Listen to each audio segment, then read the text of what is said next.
ചീരയും ബീറ്റ്റൂട്ടും ചേർന്നുള്ള തോരൻ റെഡി ആയിട്ടുണ്ട്. ഈ രീതി നിങ്ങളും ഒന്ന് ഉണ്ടാക്കി നോക്കണേ.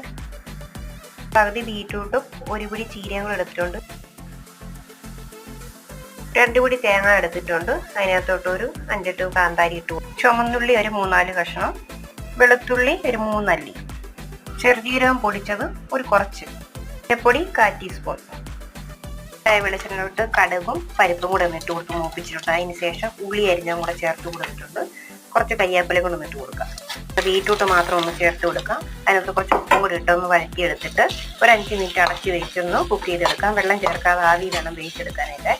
വെള്ളം ചേർക്കാതെ ആ തേങ്ങ മിക്സിയുടെ ജാറിലൊന്ന് പൊടിച്ചെടുത്തിട്ടുണ്ട്. അതിനകത്തൊന്ന് ചേർത്ത് കൊടുക്കാം. ചീരയും കൂടെ ഇതിനകത്ത് ഇട്ട് നന്നായിട്ട് ഇളക്കി യോജിപ്പിച്ച് ഒരു 5 മിനിറ്റ് അടച്ച് വെച്ച് ആവിയിലൊന്ന് വേവിച്ചെടുക്കാം.